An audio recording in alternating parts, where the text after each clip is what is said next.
History often tells us who ruled, but it rarely tells us what ruled them. Before he became the most feared ruler of his age, before his name turned entire cities silent, before power bent around his will, he was a child standing alone in a cold palace, learning a lesson that would shape everything that followed.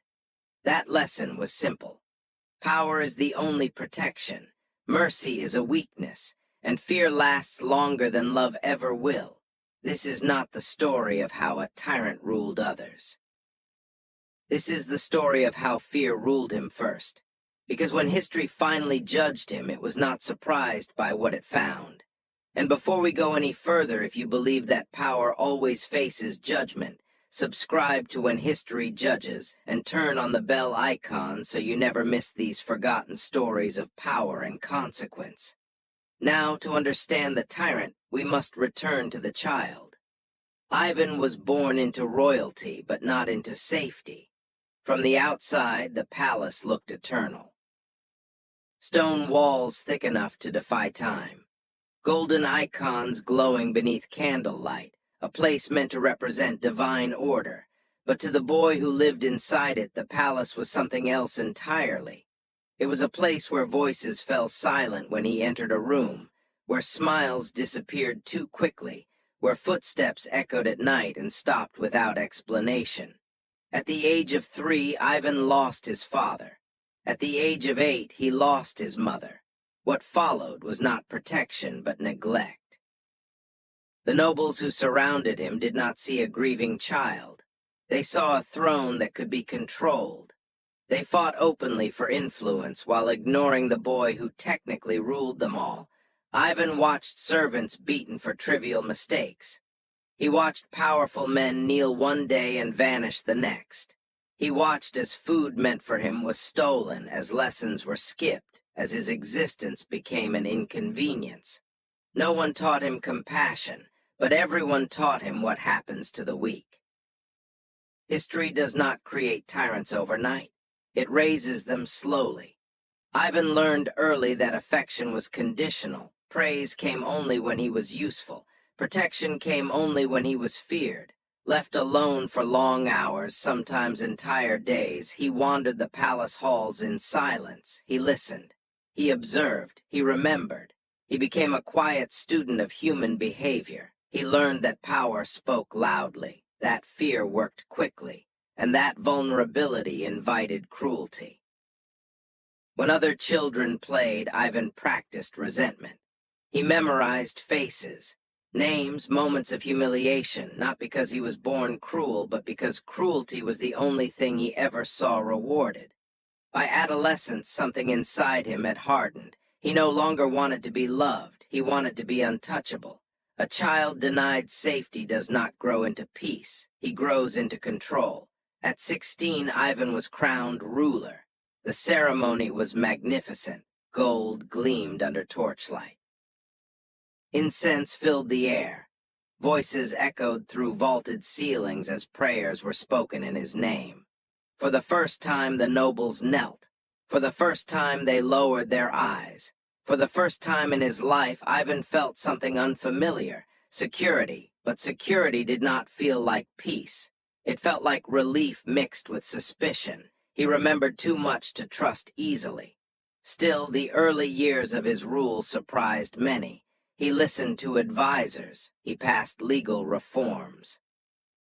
He centralized authority and strengthened institutions. He appeared focused, intelligent, even just. Some believed he would become a great ruler, a stabilizing force, a symbol of renewal.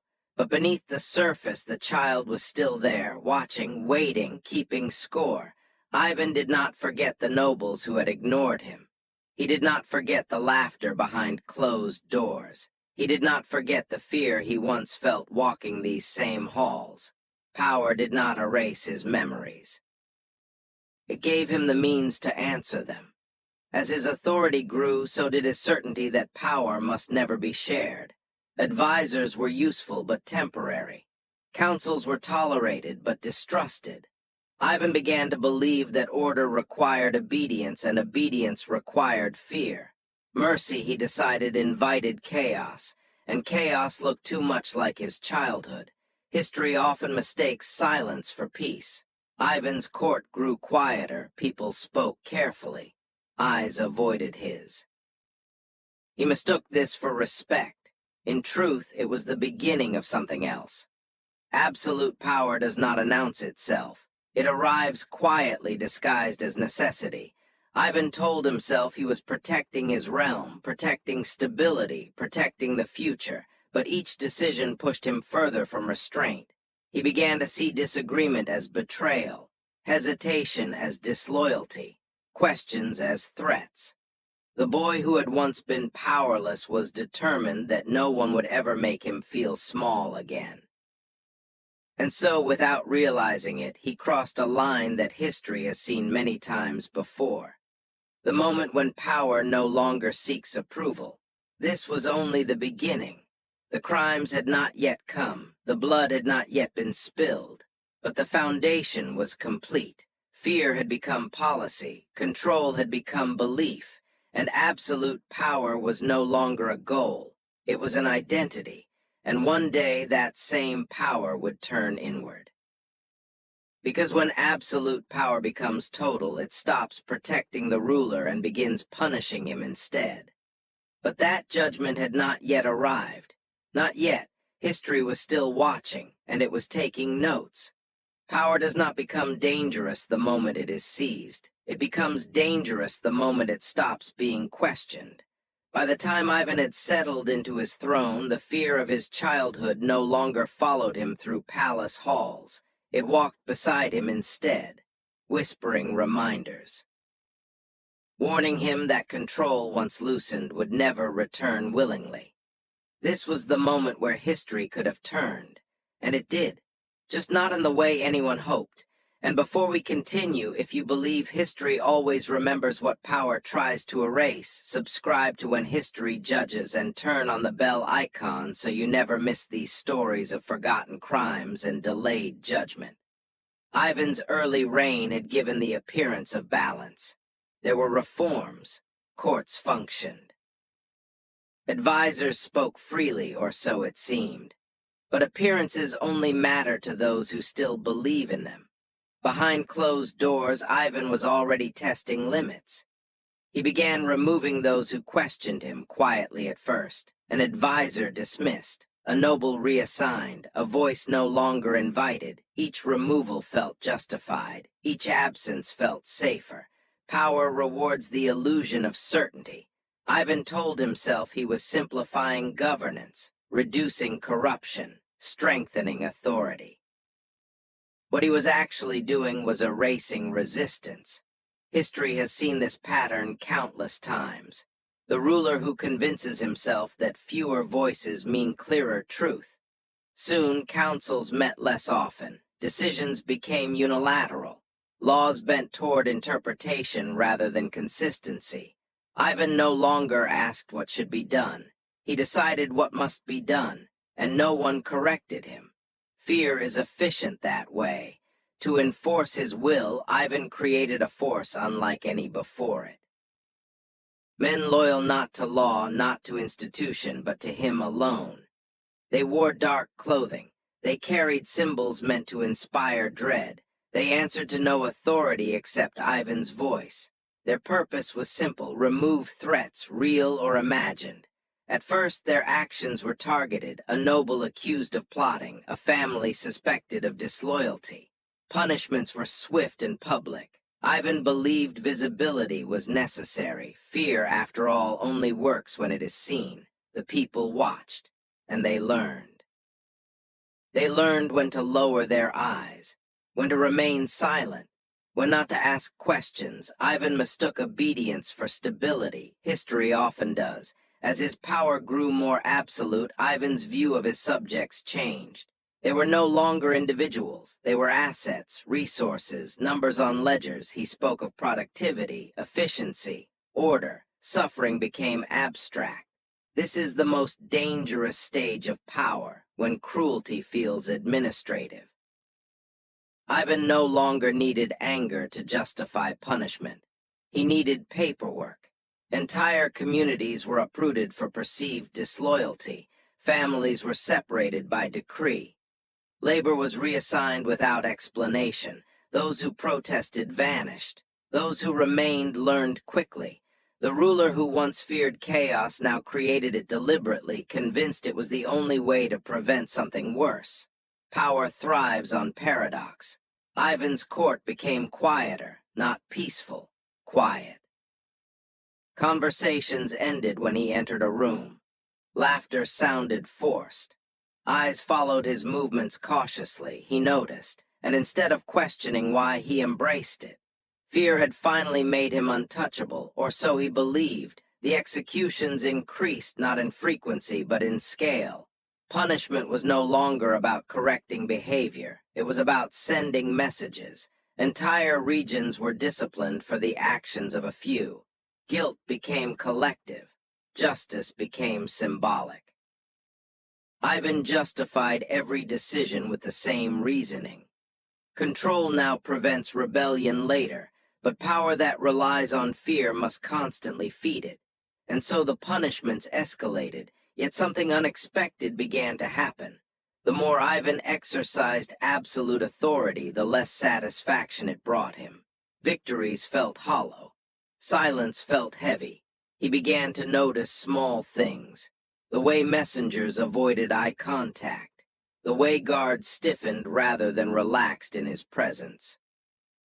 The way his name inspired obedience but never warmth. He told himself this was the price of leadership.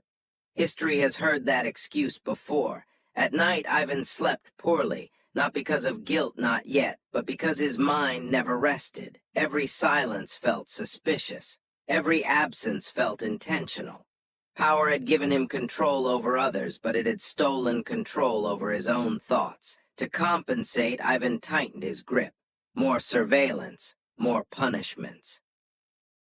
More displays of authority. The logic was simple. If fear was fading, it needed reinforcement. This is how tyranny sustains itself, not through confidence, but through anxiety. Ivan began to see betrayal everywhere, in delays, in whispers, in shadows. He questioned those closest to him, tested loyalty through obedience rather than trust. Those who complied survived. Those who hesitated did not. The line between caution and paranoia blurred. History marks this moment quietly, not with rebellion. Not with revolt, but with isolation. Ivan was surrounded by people, yet increasingly alone. The advisors who remained spoke carefully, not truthfully. They told him what he wanted to hear, what would keep them alive. Truth became dangerous, and without truth, power rots from the inside. Ivan began rewriting events to suit his certainty. Past actions reframed as necessity. Cruelty redefined as justice. Memory itself bent under pressure. He stopped questioning whether punishments were deserved. He only questioned whether they were sufficient. The crimes of his reign were no longer reactions. They were routines. This was not yet regret, not yet guilt, but something had shifted. Occasionally, in moments of quiet, Ivan would pause, not long, just enough, a flicker of doubt, a question left unanswered, then he would dismiss it. Doubt, after all, was dangerous. Power does not collapse suddenly, it fractures slowly. The first crack is always internal. Ivan still commanded fear. He still controlled the state. He still ruled without challenge. But something essential had begun to erode: peace. And history, patient as ever, was watching, because absolute power does not destroy its enemies first. It destroys the ruler's certainty. And once certainty is gone, punishment has already begun. But Ivan did not yet understand this. Not yet, for now the crimes continued, the silence deepened, and the shadows grew longer. And somewhere beneath the weight of his own authority, the first whispers of consequence began to form. History had not delivered its verdict, but it had begun the trial, and it would not be rushed. There is always a moment when power crosses a line it can never uncross, not the first injustice, not the 100th punishment, but the moment when even the ruler feels the weight of what he has done. This is where history stops describing power and begins recording consequence. And before we continue, if you believe history always remembers what power tries to bury, subscribe to When History Judges, and turn on the bell icon so you never miss these stories of forgotten crimes and delayed judgment. Ivan had reached a point where fear followed him like a shadow. Not the fear he once felt, but the fear he inspired. It was in the way rooms emptied when he entered, in the way messengers spoke quickly and left faster, in the way silence stretched long after his footsteps faded. To many, this looked like control. To Ivan, it began to feel like something else. Expectation. Fear demands to be fed. The punishments that once secured obedience now felt insufficient. The displays of authority that once satisfied him now felt temporary. Power, he realized, required escalation. And so the line moved again. This time it did not move quietly. A region under his control was accused of disloyalty. Not rebellion, not violence, suspicion. Whispers that reached Ivan's court spoke of hesitation, of reluctance, of insufficient enthusiasm for his rule. In earlier years, this might have resulted in warnings, perhaps a removal of leadership. Now it demanded an example. Ivan ordered a punishment that reached far beyond the accused. Entire communities were subjected to collective judgment. Families who had done nothing wrong were swept into consequence. Livelihoods were destroyed in the name of obedience. The message was unmistakable. Loyalty would no longer be measured by action but by submission. When reports of suffering arrived, Ivan did not flinch. He told himself it was necessary, that order required sacrifice, that history would understand, but history does not feel the moment. The ruler does, and this time something lingered. The silence that followed this decision was different, not fearful, heavy. Even those who survived avoided celebration. There was no relief, only endurance, Ivan noticed. He dismissed it as weakness. Yet at night when the palace grew quiet, the decision returned uninvited, not as remorse, as memory. He began waking before dawn, heart racing without cause, mind replaying conversations that never happened. Faces he had never seen clearly before began appearing in thought, not accusing, just present. Power can silence witnesses. It cannot silence recollection. Ivan increased his routines. More councils, more reports, more activity. Still the unease remained. Then came the moment that history would never forget. A personal dispute, a private confrontation, a surge of rage that bypassed restraint. In a moment of uncontrolled fury, Ivan struck someone he loved, someone he trusted, someone whose presence had never threatened his power. The room fell silent. The consequences were immediate and irreversible. For the first time in his reign, Ivan did not issue an order afterward. He did not justify, he did not explain, he stood still. The power that had always rushed forward now hesitated. This was not a political act, not a calculated punishment. It was raw, and it shattered something inside him. That night Ivan did not sleep. He sat alone, staring into darkness, replaying the moment again and again. He told himself it was an accident, a lapse, a failure of temper, but the truth pressed closer. This time power had not protected him from consequence. It had delivered it. From that night on, Ivan changed.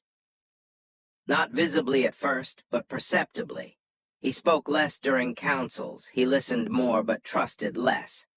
His eyes lingered longer on faces as if searching for something unspoken.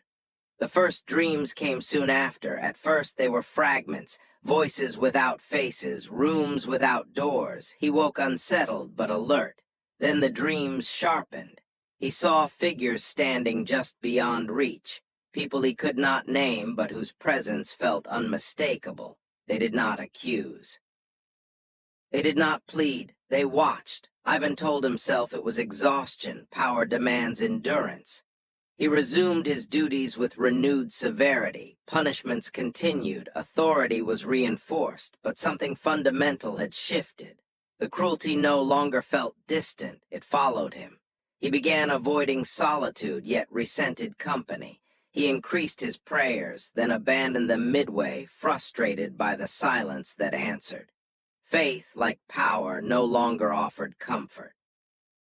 The palace felt smaller. Corridors seemed longer, rooms darker. At times, Ivan believed he heard footsteps behind him, only to turn and find emptiness. At other times, he felt watched while completely alone. The mind, once an ally of ambition, had begun its quiet rebellion. This was not yet madness, it was something worse, awareness. Ivan started questioning decisions long after they were made, not publicly, internally. What if this had gone too far? What if this punishment had been unnecessary? The thoughts frightened him. Doubt was weakness. And weakness, he had learned as a child, invited destruction. To silence doubt, he intensified control, more surveillance, more loyalty tests, more punishment for hesitation. If certainty was fading, it had to be enforced. But enforcement only deepened the fracture. The more Ivan demanded obedience, the less human the world around him became. People became careful shapes. Voices became measured sounds. He was surrounded by submission, yet starved of sincerity. Truth had left the room long ago, and without truth, power feeds on illusion. Ivan began rewriting the past in his own mind. Early cruelties reframed as necessity. Later atrocities labeled protection, but one memory resisted alteration. The moment of personal violence, the look that followed, the silence that refused to fade. At times, in moments of fatigue, he imagined hearing that silence again, not loud, not accusing, present. This was the beginning of punishment, not imposed by rebellion, not delivered by law, but carried by the mind itself. History often waits for this moment.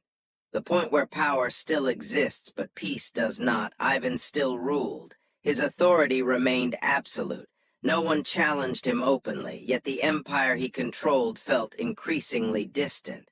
He was no longer at the center of order. He was trapped inside it. The dreams grew more frequent. Now faces became clearer, not the powerful.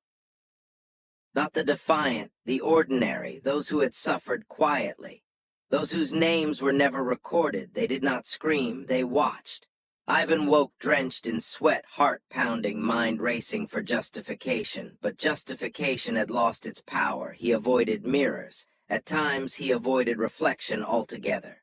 Because in moments of stillness he felt judged, not by people, not by God, by memory.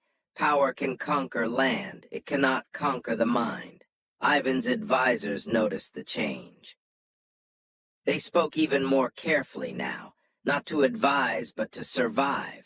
They saw the tension behind his eyes, the sudden anger, the long silences. They knew better than to mention it. History knows this phase well. The ruler who can no longer distinguish threat from thought.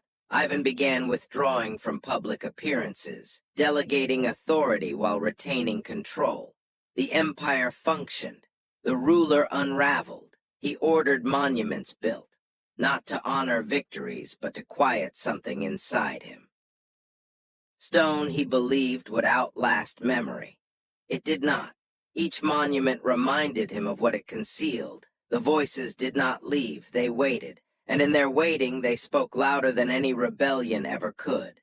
This was the moment absolute power turned inward, not as mercy, not as redemption, as punishment. And history, patient and unyielding, continued to watch. Because the crimes were no longer the most important part of the story. The mind was, and it had begun to pass judgment. There comes a point when power no longer protects the ruler from the world. It protects the world from the ruler. This is the moment history waits for. The moment when authority still exists, but control is gone. And before we go further, if you believe that no ruler escapes judgment forever, subscribe to When History Judges and turn on the bell icon so you never miss these stories of power, consequence, and delayed justice. Ivan still ruled in name. Decrees were issued. Orders were obeyed. The machinery of the state continued to function, but the man at its center was no longer commanding it. He was surviving it. The palace, once a symbol of dominance, had become a labyrinth of unease. Every corridor felt longer than before. Every shadow seemed deliberate.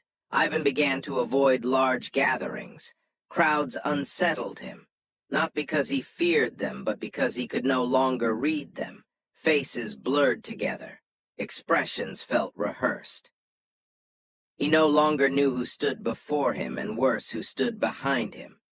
Silence, once his greatest weapon, had turned against him. In the quiet hours of the night when the palace slept, Ivan remained awake. He listened, not for footsteps, but for something harder to name, a presence. At first, the visions came gently, a figure at the end of a hallway, gone when he blinked. A reflection in polished stone that lingered too long. He told himself it was exhaustion, the cost of rule. The burden of responsibility, but exhaustion does not speak. The voices did. They did not shout, they did not accuse, they asked. Why? The question followed him everywhere. Why this punishment? Why that decision? Why so much fear? Ivan responded the only way he knew how, with control. He increased prayer, not out of faith, but out of desperation. He surrounded himself with rituals, candles, icons, chants repeated until their meaning dissolved into sound. Still, the visions returned. Sometimes he saw people standing silently in his chambers, not armed, not threatening, watching. They did not demand anything from him. They did not need to. Their presence was enough. Ivan began speaking to them, quietly at first. Brief explanations, justifications whispered into empty air. He told them he had done what was necessary. That order required sacrifice. That history would understand. The figures did not respond. Silence once again did what words could not. The mind had become a courtroom, and Ivan was both judge and accused. Days blurred together. Ivan's temper grew unpredictable, moments of intense focus followed by long periods of withdrawal. He would issue commands, then revoke them hours later. He punished perceived slights harshly, then retreated into isolation. Those around him learned not to question, not to advise, not to interpret. They followed orders without context. Fear had replaced governance entirely. Power thrives on certainty. Ivan had none left. At times he believed he was being watched constantly, not by enemies, by memory. He covered mirrors, avoided reflective surfaces, because in moments of stillness he felt observed, not from outside, from within. The hallucinations grew more vivid. Now the figures had faces, ordinary faces, not nobles, not rebels, people who had never been meant to matter. They appeared during moments of calm, during meals, during prayer. Sometimes they stood in corners. Sometimes they sat where advisors once had. They never spoke. They did not need to. Ivan's breathing would quicken, his hands would shake. He would demand the room be cleared, only to find it already empty. Power had once given him answers, now it only gave him echoes. He attempted to regain control by retreating further into isolation. Entire wings of the palace were sealed, access restricted. He believed distance would quiet the mind. It did not. Isolation amplified everything. Thoughts grew louder, memories sharper. The past refused to remain buried. Ivan replayed moments he had long dismissed, punishments issued casually, lives altered without a second thought. Now each decision returned with weight, not as guilt, as inevitability. He began questioning not whether his actions were justified, but whether justification mattered at all. This terrified him, because if justification failed, power lost its meaning.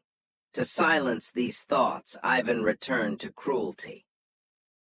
Not because he desired it, but because it was familiar. Familiarity felt like stability. Punishments resumed with renewed intensity. Surveillance increased. Loyalty tests became constant. But cruelty no longer brought satisfaction, it brought emptiness. Each act deepened the divide between authority and peace. The people saw a ruler growing erratic, unpredictable, unstable. Whispers spread quietly, not rebellion, concern, fear. Ivan sensed it, and paranoia filled the gaps. He began suspecting those closest to him. Old allies became potential traitors. Silence became evidence. He interrogated without reason, punished without proof. Truth no longer mattered, only control, but control was slipping. His body reflected what his mind could no longer hide. He aged rapidly, his movements slowed, his eyes lost focus. Sleep abandoned him. When he did rest, the dreams returned, not fragmented anymore, structured. Scenes played out with cruel clarity. Places he had never visited, events he had never witnessed directly, yet he knew exactly what they were, consequences. He woke gasping, heart pounding, the echoes of imagined footsteps still ringing in his ears. At times he believed the figures followed him into waking hours, standing just out of sight, waiting patiently. History does not rush judgment. It lets the mind deliver it first. Ivan sought comfort in authority, but authority no longer comforted him. He sought refuge in faith, but faith demanded sincerity. He had neither. The man who once feared chaos now lived inside it.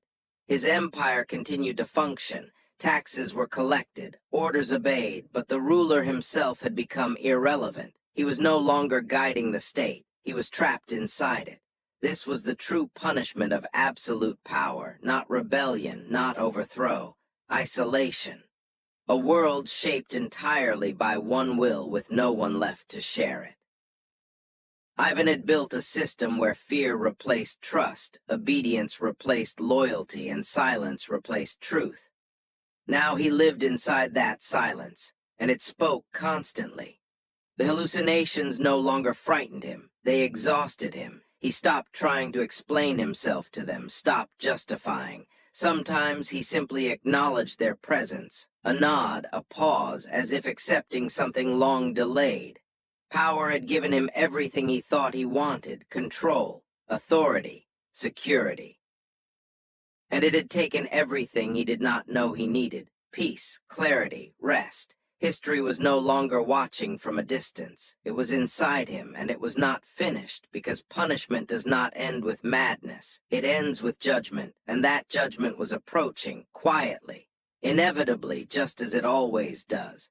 Power does not fall when armies rebel. It falls when the ruler can no longer live with himself. This is where every story of absolute authority ends, not with cheers. Not with justice delivered by force, but with silence. And before we reach that final verdict, if you believe history always remembers what power tries to escape, subscribe to When History Judges, and turn on the bell icon so you never miss these stories of rise, ruin, and judgment. By the final years of his rule, Ivan no longer resembled the man who once stood tall at his coronation. His voice still carried authority, but it lacked conviction. His commands were still obeyed, but they no longer inspired fear or respect. They inspired endurance. The empire continued to function not because it was guided, but because it had learned how to survive without guidance. Ivan spent most of his time alone, not because he wished it, but because solitude was all that remained. The palace that once echoed with movement had grown quiet, not the calm quiet of peace, but the careful quiet of avoidance. Servants moved softly. Advisors spoke only when spoken to. Guards stood rigid, unsure whether attention or distance was safer. Ivan noticed everything, and trusted nothing. The visions had not left him, they had changed. They no longer appeared as strangers, they appeared as memories, scenes replayed without warning, moments of command, moments of cruelty. But now he saw them from the outside, as if history itself were showing him the record. He would pause mid-sentence, staring into space, caught between present and past. Those around him pretended not to notice. Silence once again protected survival. Ivan's body weakened as his mind exhausted itself. Sleep came rarely. When it did, it brought no rest. He woke disoriented, confused by time, sometimes unsure whether it was day or night. At moments he believed the palace was no longer real, that he was walking through a monument built to contain him. Power had once expanded his world. Now it had shrunk it to a single room. He attempted to cling to legacy. He ordered records revised, deeds emphasized, cruelties minimized.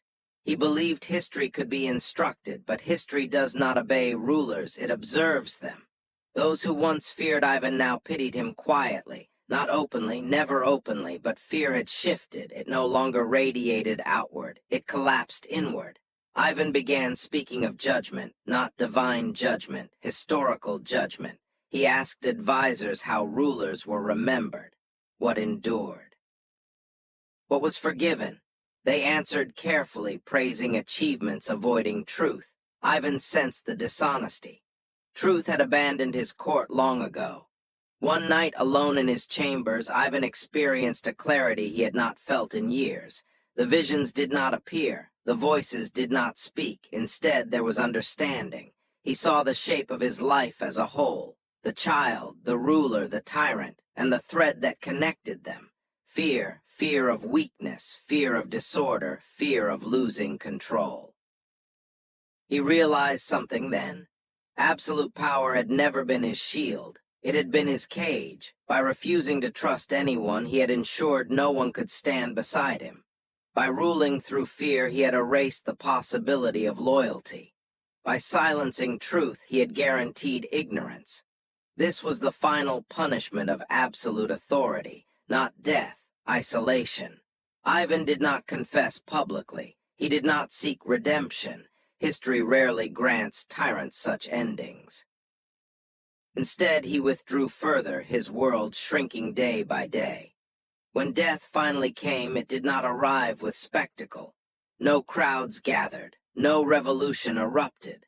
The ruler who had once commanded entire regions passed quietly, surrounded by the echoes of a life spent dominating others. The empire continued, but the man did not. In the years that followed, his reforms were debated, his achievements analyzed. But his name became inseparable from cruelty, not because history exaggerated. Because history remembered. The people he had controlled were gone, but their suffering remained. Stories outlived decrees. Memories outlasted monuments. This is how history judges, not emotionally, not instantly, but completely. Ivan had escaped accountability in life. No court condemned him, no uprising dethroned him, but he did not escape consequence. His punishment lived inside him long before history recorded it. Absolute power had given him everything he demanded. And it had taken everything he never considered: peace, trust, human connection. History did not need to invent his verdict. He carried it himself. This is the truth history teaches again and again. The world is not unjust. It simply waits. It waits until power finishes speaking, until fear loses its voice, until time has gathered every detail. And then, without mercy or anger, history judges. If you listen closely, every tyrant's story ends the same way, not with victory. Not with justice served by force, but with a ruler alone, surrounded by the consequences of his own authority. When absolute power became his punishment, history did what it always does. It remembered, and it passed judgment.